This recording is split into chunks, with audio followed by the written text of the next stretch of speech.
What's up, Buckeyes? So we are going to talk about some good news today.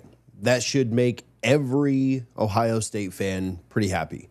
First, I need to be honest with you. This could get a little uncomfortable. We all watched Ohio State versus Miami in the college football playoffs, and we saw how that offense looked under Ryan Day. Now, I know Brian was on the sidelines, but this was Day's game plan, and the offense looked abysmal in that first half. I was talking with a good friend during the game, and I asked him, what in the world is Ryan Day doing? Why in the world would you go into a game thinking your offensive line was going to be able to shut down Miami's D-line? I know if I was a head coach, I'd have built my game plan assuming that 2 first-round NFL draft picks were going to be terrorizing my offensive line and quarterback. And I think I would have planned accordingly. And then I asked my friend, why in the world didn't Ohio State bring back Chip Kelly to help with this specific game plan? I thought he was available at the time Hartline went to USF. So I don't know the backstory why he didn't bring Chip Kelly back, and maybe there's not enough time in that moment, but anything seemed like it would have been better than what Ohio State tried in that first half. But I do know this, and this isn't to take anything away from Miami. They earned it. Ryan Day could have very easily helped Ohio State win a national championship this year. Had he went into that game, assuming that his QB was going to be under constant duress, constant pressure, the way that he adjusted for the second half of that game, it would have given Ohio State a much better chance. Now, Miami still might have won, but you have a literal cheat code on the field with Jeremiah Smith, and all you need to do, as proved in this game, is toss the ball in his general vicinity. And you can toss a lob pass 20 yards down the field before a defender can get to you a lot of times. I'd have been tossing quick lobs to Smith like I was playing Tecmo Super Bowl. Run the same play until they stop you. But Buckeyes, there is no reason to dread on the pass because there is some good news here. Hiring Arthur Smith to lead the offense. So today, let's talk about that and why I think this is a really good hire. Arthur Smith is widely considered one of the premier run game designers in the league. His systems aren't just about running the ball. They're about creating a numerical advantage at the point of attack. He doesn't just ask his guys to block the man in front of them. He designs a rock, paper, scissors system that makes the defense wrong no matter what they choose. In his first year as offensive coordinator, Smith oversaw the highest scoring Tennessee Titans team in 16 years with Derrick Henry, Ryan Tannehill, and Jonnu Smith, all having career years. Under Smith's guidance in Tennessee, Derrick Henry became the 8th player in NFL history to rush for over 2,000 yards.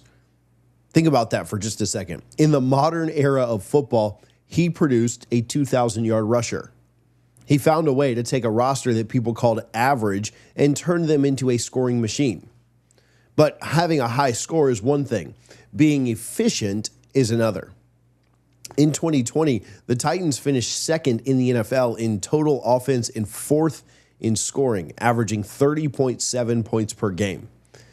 Even in a difficult 2023 season in Atlanta, his team ranked 3rd in the NFL in rushing attempts and 9th in rushing yards, proving that his system can move the ball on the ground regardless of the roster.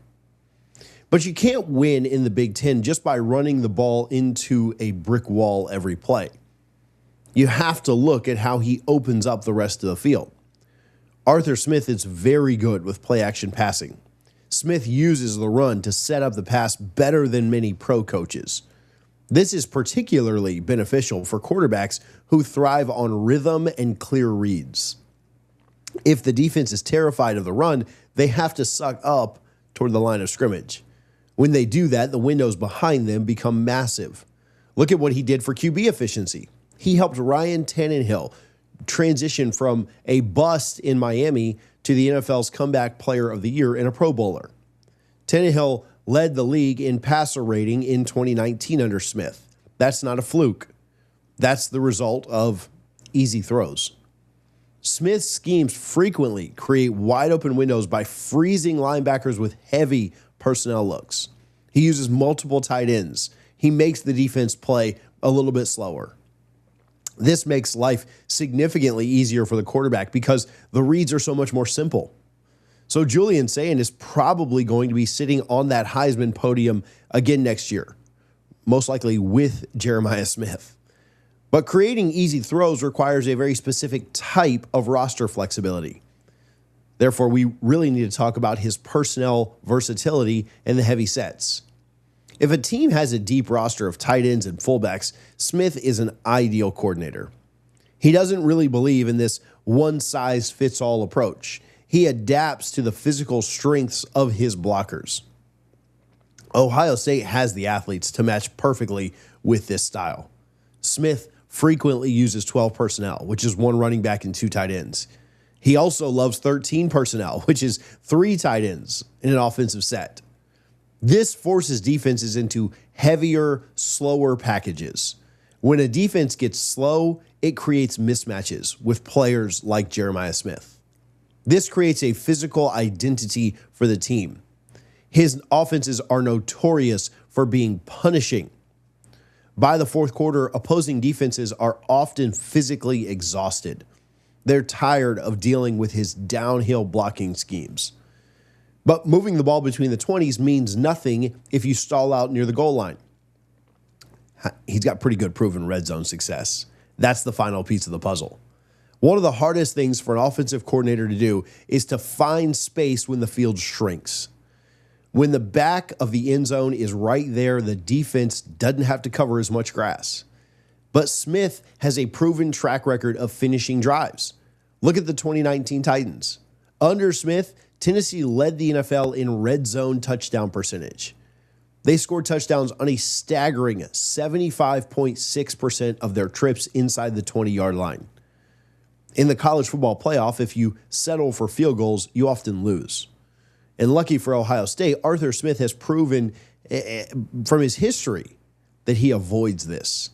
It takes pressure off of Ryan Day to be that guy.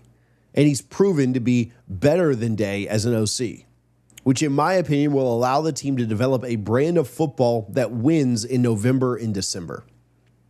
Imagine a defense that is already gassed from trying to stop the run, and they have to try and keep up with elite receivers on deep play action shots.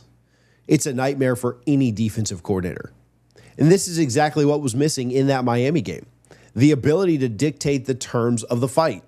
With Smith, Ohio State will be the one throwing the punches. The offensive line will have a very clear identity and a clear goal. The quarterback will have clear reads and open targets. The running backs will have holes that a truck could drive through. And most importantly, the fans will have a team that finishes games. No more watching the offense stall out when it matters most. No more wondering why the play calling feels soft. This is a return to tough, smart, and efficient football. It's the kind of football that wins championships in the shoe. And it's the kind of football that makes the rest of the country nervous. We're looking at a transformed offense, a unit that can ground and pound or strike through the air, a unit that maximizes every single player on the field, from the star wideouts to the third string tight end. Everyone has a role in this system, and that role is designed to break the will of the opponent. So while the loss to Miami hurt, the future looks brighter now than ever. The Buckeyes have found the missing link. Now it's just time to get to work. The college football world should take notice because Ohio State is focused, and that's a dangerous thing. We saw that with Chip Kelly. And with Arthur Smith leading the charge, they are very focused. Next year, I think the road to the championship goes through Columbus. And that road just got a lot tougher for everyone else. But football is played on the field, not behind this camera. And I can't wait to see how it all plays out. I'm excited for the new era of Buckeye football. I'm excited for you guys as well. Appreciate you for tuning in today, and we'll see you on the next one.